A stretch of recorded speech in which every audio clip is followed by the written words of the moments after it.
What's going on, everybody? Welcome back to the show. And that right there is my 2014 Moto Guzzi Griso SE.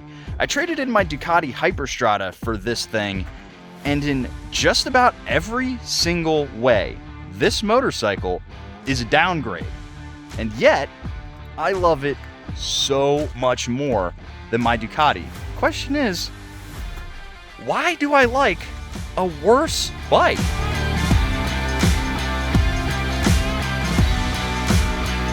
Now, I did hear this a couple of times in the comments section of the video I posted when I did the full review of this motorcycle, and I said I liked it so much that I bought it, that I was thinking about trading in the Ducati for it. And a lot of people were like, dude, why? Why would you get a Moto Guzzi when you had a Ducati? The Ducati's just, it's a better bike. It's faster, it looks cooler, or it's got more stuff going on. The Griso has no technology, blah, blah, blah. You know what? Those guys are 100% right. They're 100% right. That when you look at the spec sheet, the Ducati was the far superior motorcycle. Before we get going, let's just get a little bit of an exhaust clip, shall we? Chugga, chugga, chugga, chugga, chugga.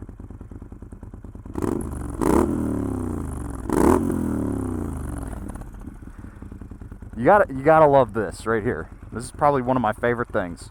Just watch the whole bike buck.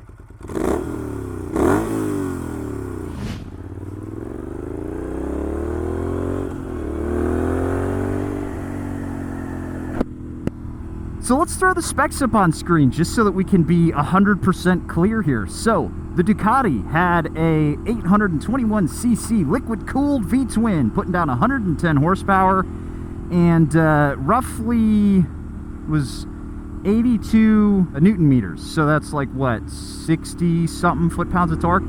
The bike weighed roughly 450 pounds, wet and ready to ride. It had a full suite of Ducati technology. It had wheelie control, it had ABS, it had traction control, it had rider modes, all of which you could go in and adjust. And it had a full set of Ducati bags on it, which if anybody out there has spent money on a full set of Ducati panniers, they know how expensive those are. I also put heated grips on the thing. I put a nice exhaust on there. It was a pretty sweet ride, all things considered. That bike, by the time I was ready to get rid of it, it was a bit of a beast, and it was fast. It handled beautifully despite having non-adjustable suspension. This thing, by comparison, has an 1158 70 something, almost 1200cc air-cooled V-twin that's putting down 108 horsepower and about 80 foot-pounds of torque. So we do have a lot more torque and a little bit less horsepower, but you got to remember the motor's so much bigger, almost 400 cc's bigger than the Ducati. This thing's also way heavier.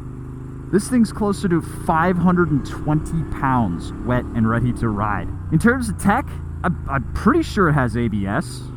Let's see here. Let's test this theory, because I actually, to be perfectly honest, I'm not 100% sure if it does or not. So let's let it straighten out here.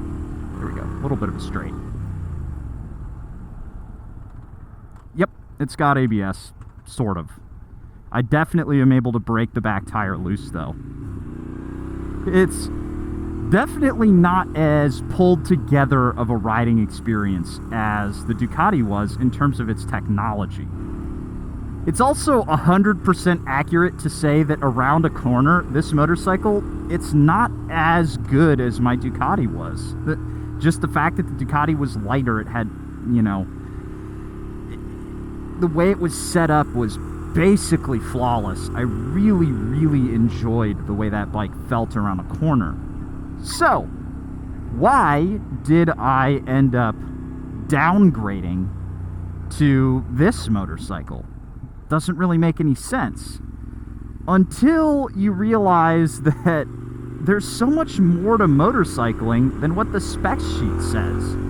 And this is, I think, the biggest thing I try to get across in my reviews is, yeah, the specs are one thing, but it's a very tiny part of it. Like, think about the length of my day in the saddle videos.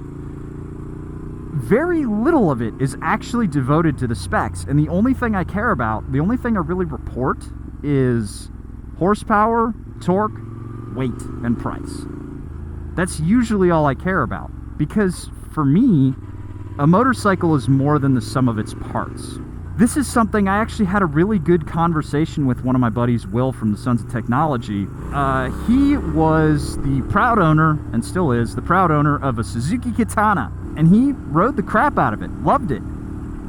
However, he wanted something more sporty. He wanted something that just felt better to him. And so he was like, he came up to me and he was like, hey dude, what do you think about this V2 Panigale from Ducati? Do you think I can get a good deal on it?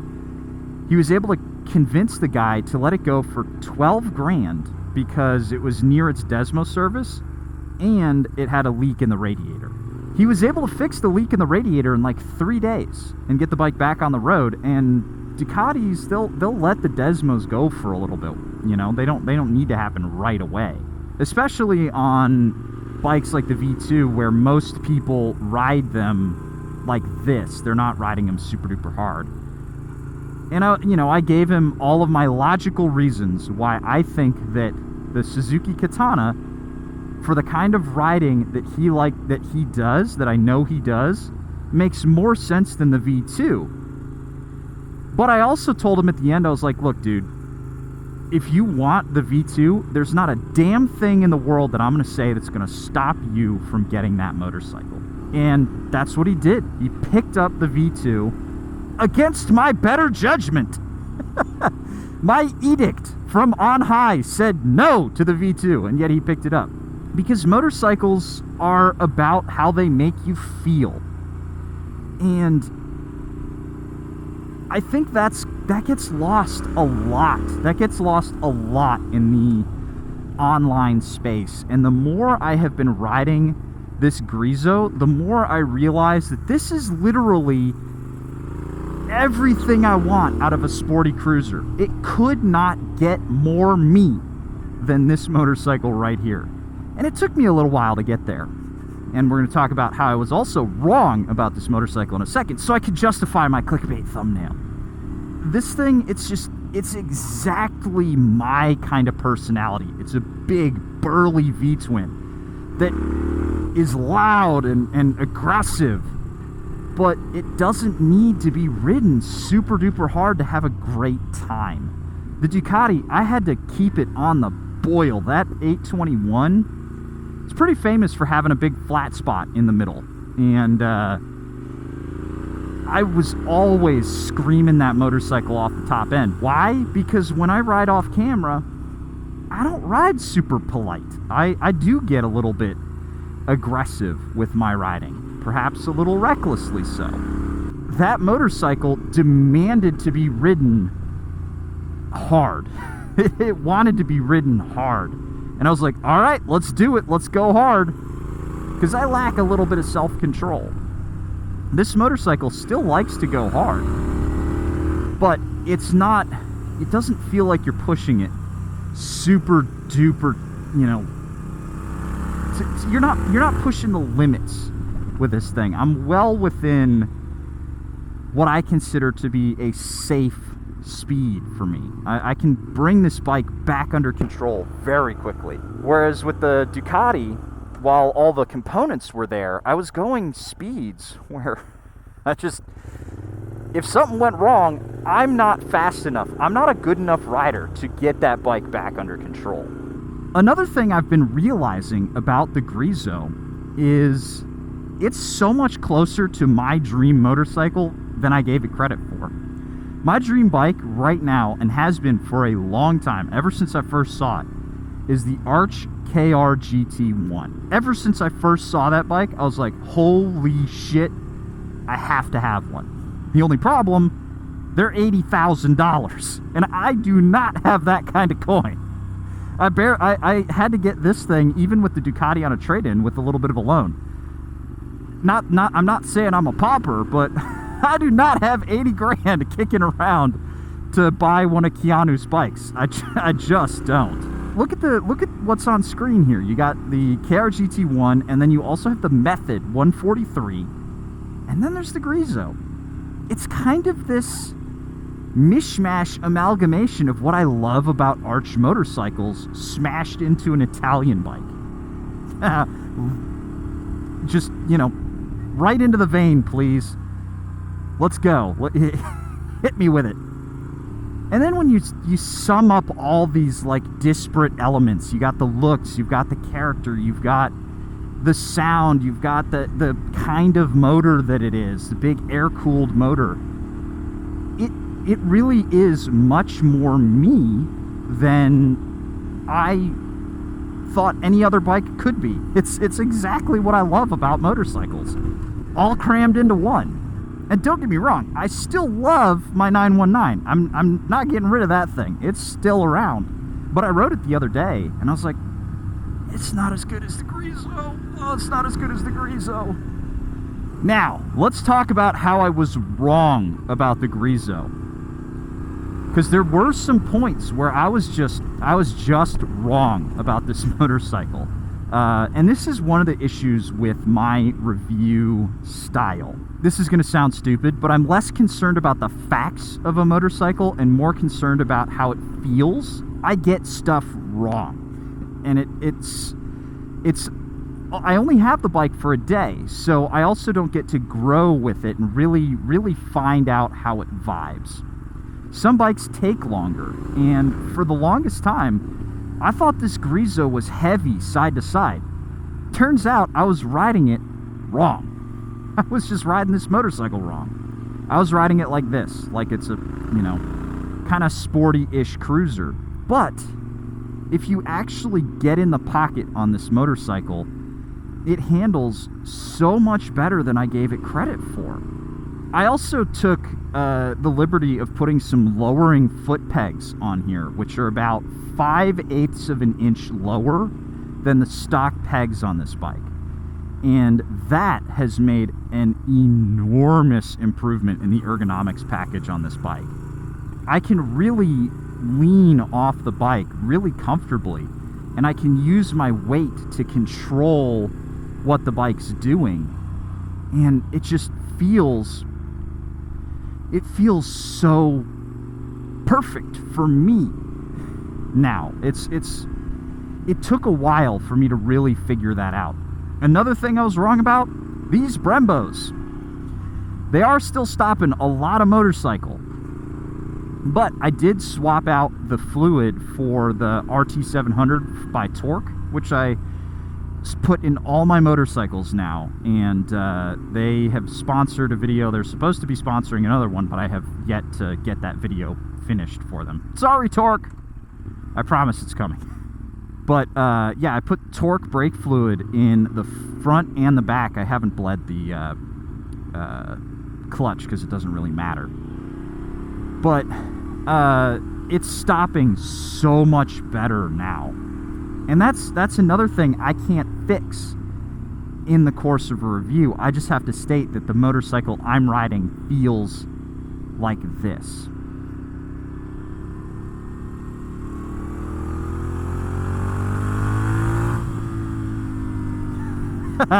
Tell me that sound isn't just intoxicating. Downshift here.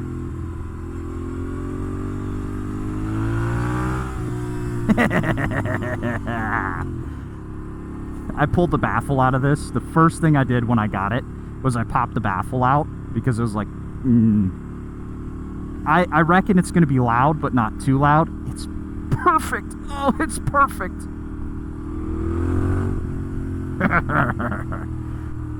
It just has that, you know, big, burly V-twin attitude. And the more I ride this, the more I'm like, this is what I want Harley to make, man. Harley could make this. They just could, but they don't. And so Moto Guzzi made it. And it's so good. Oh, it's so good. Good Griso. Good bike. And now to give you my parting thoughts on this. If I've learned anything from this experience, the thing that I want to impart upon y'all is that A, the motorcycle you have right now doesn't need to be the motorcycle you keep forever.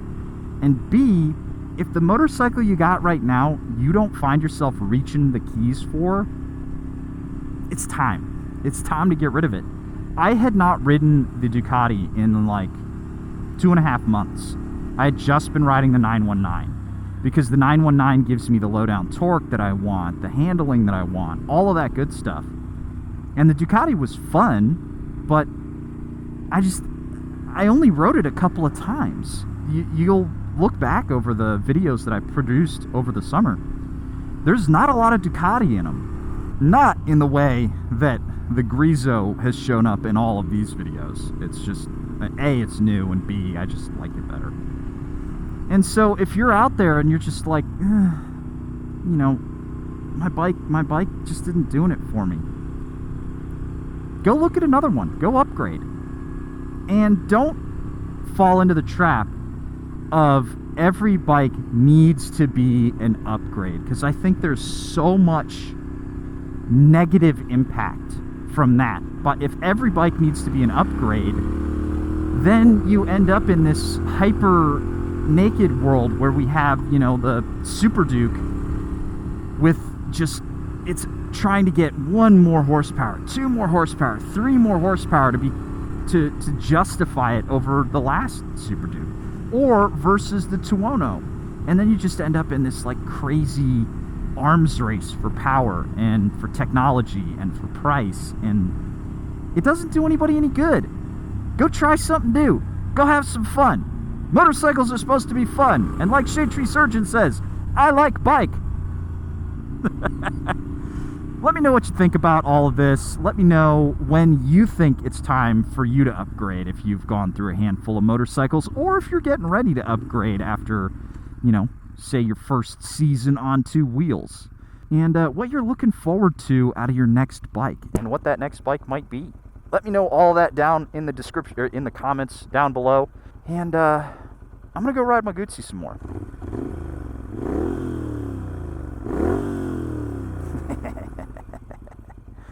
I'll catch you guys in the next one. See you later.